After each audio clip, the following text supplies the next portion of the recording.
We got dragons on the wall, we got cats napping around us, and we have men writing women, so let's get into it. I know I've been doing these videos a lot, but they're doing really well, and y'all seem to really enjoy them for the most part, so therefore we'll keep doing them. And before anybody's like, what about women writing men? I bet that's bad too. It is, and I've done it, so there you go. Her throat closed. The glaze across her eyes was fading. She began to look sharper, more dangerous. Her nipples were poised on her breasts as if they could do damage. Is this like the equivalent of when women write men and they're like, his eyes were full of danger? Because I've seen too many excerpts of somebody being like, her nipples were dangerous. They were hard and threatening. I'm pretty sure in the last one, they literally called boobs threatening. The only thing dangerous about boobs is that if I see them, I'm going to lose focus for the next 30 minutes. But other than that, I've never been in fear of them.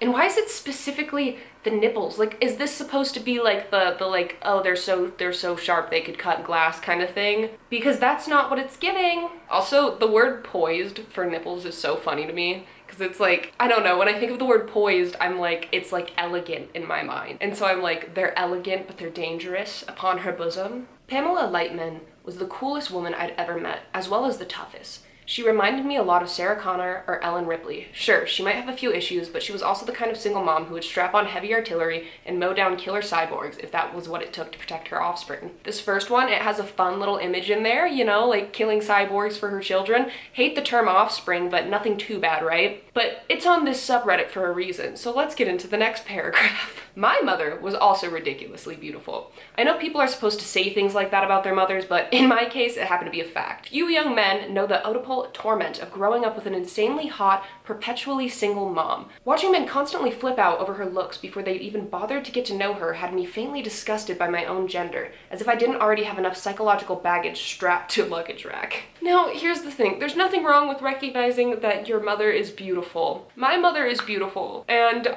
people let me know growing up. I was aware. However, the way this paragraph is written makes me uncomfortable because of the fact that it's like the extent to which he's going to let us know how hot his mom is. He might as well be like, my mom's a fucking MILF, dude. Like, all my homies smash. It's genuinely not fun to read. I just feel like there was a lot of ways he could have called his mother beautiful and let us know like to what level she is attractive without necessarily saying everybody wanted to fuck my mom. I just feel like there's ways around it, you know? It's not the worst thing I've ever read, but it's certainly uncomfy. My broad shoulders collide with others as I plow through the crowd. No additional effort from me, just the stoking furnace of rage that is my womb. The way that this is written as if it's the POV of a literal bull, this just makes me think of like a matador with like the red flag or whatever it is, and bulls rushing it. And I don't know the context, and before somebody comments on any of these and is like, oh, this is without context. Oh, I hate these videos because there's no context. I'm so sorry. It doesn't matter. It's for fun. Have a good time. If it's that deep, we'll talk about it. But for this one, it's giving linebacker. And maybe that's the point, but then we have to also jump down to just the stoking furnace of rage that is my womb. Sentences I wish I could erase from my memory. That one is going up there. I don't even know what to genuinely say about that. She's angry, I'm getting that. Why is it her womb? Is it because somebody affected her children? Is that why it's her womb? Because even in that context, I'm still uncomfortable. Is she on her period? And this is this man's way of kind of like heightening and exaggerating that because I've seen that before in these videos? Is it because there's a literal demon in her womb? Because I've seen also demon sex books. I haven't read any. I haven't. And if you have, tell me about it in the comments. I'm curious now. It's giving Lucifer. Sorry, I'm so off topic now. CNBC tweeted, millennial women are worried and ashamed of out-earning boyfriends and husbands. This woman responded with, no one feels this way, give us more money. So true. I have never met a single person who's worried or ashamed about making more money. Here's the thing, in the United States at least, because I can speak on that, the economy isn't great. Most people have to work. Even if you're like in a double household income, you still need a double household income to make ends meet. And so this idea that women are ashamed or embarrassed or upset that they make more than their mans is just really outdated, because if anything, we're like, oh, thank God we can pay rent. And you know, I don't know every man's perspective, but I like to think they're also excited that as a family they can pay rent, especially if they don't live necessarily like traditional gender roles and traditional lives. I think everybody's just excited if they can make ends meet and maybe have a little extra to order a pizza. Ugh, I want to order a pizza. Guess who doesn't have extra money to order a pizza? Me. This one actually correctly wrote a woman. It says, you may fascinate a woman by giving her a piece of cheese. Call me a mouse, the way I will gobble that up. What? But that's so accurate. Whenever I'm FaceTiming my girlfriend and she's giving her dog like her medicine in like with cheese, she gives her cat a little piece of cheese as the cheese tax, then she gives herself a little piece of cheese as the cheese tax, and then every single night I'm like, I should be there because I deserve the cheese tax. The fact that this is a nightly occurrence tells you that this was correctly written. I have anecdotal evidence. That's 4 of us all eating cheese. Well, I'm not eating it. I'm begging for it, but I can't get it because my girlfriend's in Canada. So thank you for watching this video, because I want money to go see my girlfriend in Canada so she can give me cheese. Wait, I just realized there's other sentences around it. Let me read those. Take a shoe that the woman you love has worn, fill it with rue, and hang it over your bed to make her love you. Oh, spells, charms, and incantations. I was literally about to be like, please do not steal a woman's shoe and tie it to your bed. She will not sleep with you over that. To win a maiden's love, get a hair and a pin off her unperceived, twist the hair around the pin, and then throw them backwards into a river. I'm gonna say something, and it may be controversial. There's a difference between manifestation and stealing from somebody that is not consenting in an attempt to try to charm them to fall in love with you. Does that make sense? Like, it's one thing to be like, oh, I'm manifesting love and I'm manifesting the perfect person to come into my life and blah, blah, blah, versus stealing somebody's hairpin that they paid money for. I don't care if it was 99 cents for a pack of fucking 30 or 50 or 100. That's hers. And you're gonna steal that and you're gonna toss it in the river? Mm-mm. I'd be upset. But the cheese will work regardless of whether it's a spell or a charm or an incantation, as this book implies. Just give her cheese. She will love you. Even if she's lactose intolerant, just give her a little piece, you know? So that way y'all can still get it on. What am I saying? Please move on. Please never open your mouth again, Sybil. 19-year-old Sienna is the only virgin in the pack, and the alpha has his eye on her. No girl has ever said no to the alpha before, but Sienna's different. She won't give in without a fight, even if her body's begging her to. Who will be her first one and only? Now, I do have to say something about this one, because in the last Women Writing Men we did, there was just so many books written by women about men being transformative into animals. So I wanna state that, but something about the Men Writing Women subreddit is people have to cite their sources, so this is cited as a man writing this one, so I wanna make that clear. I'm more fascinated by the picture for this one, I'm gonna be honest. It looks like off-brand Twilight. It truly looks like if Twilight was smut, and if, I don't even wanna finish my sentences. I can't finish my sentences. I think they're not allowed on YouTube. But the way I want to fault this one and be like, don't write women this way. If we saw anything from the Women Writing Men book, this is what they wanted. Like, this is what the 40-year-old housewives are reading with their glass of wine in bed with their husband that they may or may not love anymore. I do not know, but this is what they're reading. And so this one I cannot fault as much as I would like to. As much as I look at this and I go, what the fuck? It's pretty accurate. to what a lot of women want. I gotta be real. You know, I'm reading some fanfic where, how would I say this online? I'm reading fanfic surrounding a character that does turn into a werewolf, and it's gay, it's queer, and so that's why I love it. I'm a queer woman, and I like reading queer women, and one of them happens to be a werewolf. Maybe I need to be put down. Oh my god. But it's not because I'm like into that. It's just like I like supernatural things. It's like reading something with a vampire. Oh my god, and I read The Coldest Touch, which is literally sapphic vampires. I'm no better. Guys, I'm no better. I'm gonna be so honest. If I'm gonna sit here and I'm gonna fault others, I can't be a hypocrite about it. I gotta be honest. You put it in sapphic terms, I'm into it. Although I am not into the way it's written. I would never read something that was written like this. I will only read things that are written like poetry, which is why I stick to my sapphic stuff. That's not true. I would happily read some terrible romance. Just shut up. In my mind, I also need my brain to turn off sometimes. It goes too fast. The voice belonged to a plump, round-faced woman of the sort that develops a good personality because the alternative is unaliving. So with this one, I did read the comments because I was kind of curious on the subreddit, because the way I took this and the way a lot of other people took it is the idea that women are undervalued if they are not attractive. And so the way I read this was, she's so ugly that if she didn't have a good personality, she would have to. That's how I read it, and that's how a lot of other people read it. But then I also saw some other people being like, maybe the author was talking about this from like a societal perspective and like the same idea, but he wasn't saying it about her. He was saying it as in that's how society views it. I'm not quite sure. To me, the way it's written, it's the author is literally being like, she's so ugly that thank God she has a good personality, because otherwise, what use does she have? That's how I read it, but I will say this, based on some of the comments, this could be like societal perspective. But something I do have to note is the sentence after. I showed her my warrant card. Good afternoon, my name's Peter Grant. I'm from the police. So therefore, this just changed my perspective. It's totally in the sense that he's like, no, you should unalive.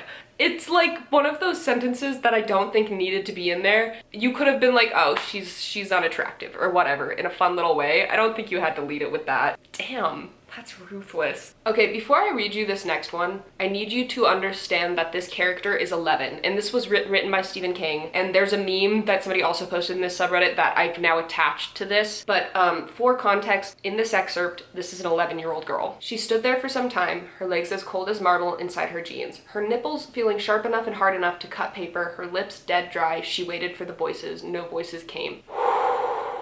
The way Stephen King writes sometimes really just irks me because of stuff like this. And I will say, when he writes like this, it's not women, or in this case girls, he writes about like this. He writes about men and boys the same like weird way about like their bodies and bringing up things that I really don't think matter in this context. And it just makes me extremely uncomfortable. And that's not to say that he's not a good writer, right? Like, there is a reason that he has so many classics. But I feel like there's just often words or scenes that these books could really go without, and I feel like they would benefit from losing some of the sentences he includes. There's things that don't have to be in there, and I'm definitely thinking of a specific scene from It, if you know, you know, where it's just like, why did we do that? And I understand that sometimes there's metaphors, but with stuff like this, she's scared, right? Like we're getting the context that she's scared, and this was just so unbelievably not useful for the image. I feel like the rest of it was. Like, her legs as cold as marble, that's fine. Her lips dead dry, that's fine. But I feel like the other portion of that really was just unnecessary and strange to make the reader think about for you. I think it was weird as an author to think about it, but I think it was weird to also sit there and make hundreds of thousands, possibly millions of readers think about that. Here's the meme that makes me think of that though. Stephen King describing breasts of every female character. All of men writing women. So true, it's so true. Okay, this next one I'm gonna do my best to read, but I do recognize it is somebody's kink out there, and so I'm not going to read all of it word for word. It's on the screen, obviously, if you want to. I'm so fucking sexy, Brooklyn purred. What was that? I am so fucking sexy, the girl said, then leaned in and kissed her reflection. Daniel's jaw dropped. Are you kissing yourself? He asked, both surprised and aroused. Mm-hmm, the girl replied, admiring her own beauty. I'm so hot. Oh my god, Daniel said, you fucking sleut. Brooklyn smiled deviously. Hell yes, I'm a sleut.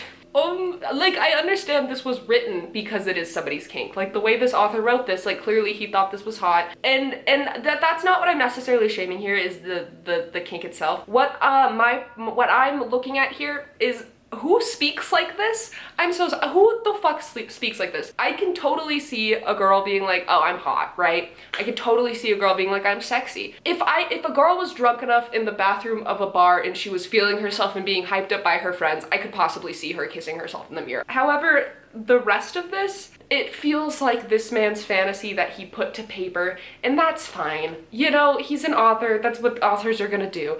It's written in a way that just doesn't feel realistic. I could see something similar transpiring. It's just the way it's written is too like, it's too male gaze, this is a kink, rather than how a woman is speaking, if that makes sense. Like I said, I could see something similar transpiring in a setting, but in the way that this is happening, I don't see it happening. She purred is the same as women writing he growled. And you cannot convince me I'm wrong, because that is so true. It's kind of like how like the dangerous eyes and the dangerous nipples. She purred, he growled, his eyes were full of danger, her nipples were full of danger.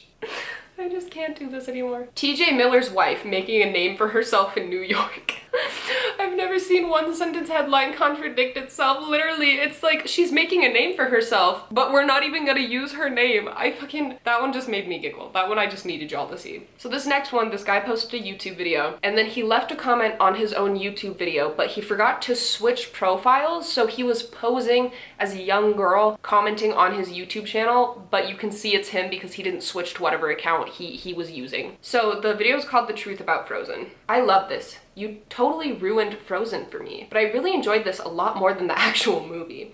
And you really got me thinking about a lot. Being an attractive young woman, I understand what it is like to be seen as nothing more than a sex doll. I also know what it is like to use that to my advantage to get over the system. Hell, I even know what it is to suffer mental illnesses, only to be told by my parents to ignore it. However, despite all of this, I feel like I've learned more lessons from everything that has happened in my life. Thank you so much for posting this. Honestly, I want to make a difference in the world, and I look to people like you to sort of guide me in the right direction. Thanks so much. Now, not only is it weird to switch to an account to comment on your own social media pretending to be somebody else. As a social media person, I've never done that. I swear to God, I have never done that, and I never will. That is so uncomfortable. Do I like my own TikToks to start it off? Yes, I do, and I will openly admit to that. Do I like my own YouTube video? Yes, I do, and I will openly admit to that. Would I ever log into a different account to leave a comment? Absolutely not. That is so fucking weird. But beyond that, no young woman is writing like this. Let me point out some parts that I thought were specifically weird, and you can tell that it was being written by this guy. Being an attractive young woman. I'm so sorry. Even a girl that recognizes she's attractive would never call herself an attractive young woman. The way that's worded is like literally how you see men writing women in books, is being like, she was an attractive young woman. Like, they say that so often, and I've never seen a girl sit there and be like, I am an attractive young woman. That's not what they would say. I understand what it is like to be seen nothing more than a sex doll. Again, this is something where I could see a woman talking about how like she feels like she's not seen as more than an object. But I don't know about this specific wording of nothing more than a sex doll, because that feels like a very specifically a misogynistic man's way of thinking about a woman is like that, and it's not something that's typically going to be sitting in a woman's head, if that makes sense. Like they may use the word object or something, but I don't see them saying that. I also know what it is like to use that to my advantage to get over the system, the weird use of quotations and being like, I use my attractiveness to take advantage. Once again, it's the way that this is worded that's so weird to me, because I've definitely met women that are like, I recognize I'm fucking hot and I can get what I want from being hot. If I'm being honest, I've met women like that, and you know what? Power to them. Get your drinks at the fucking bar, ladies. I support you. If somebody wants to buy you a drink for being hot, live your best life. But they would not word it this way. This is worded like this man is an incel. I know what it's like to suffer mental illnesses. Now that is something a woman would say.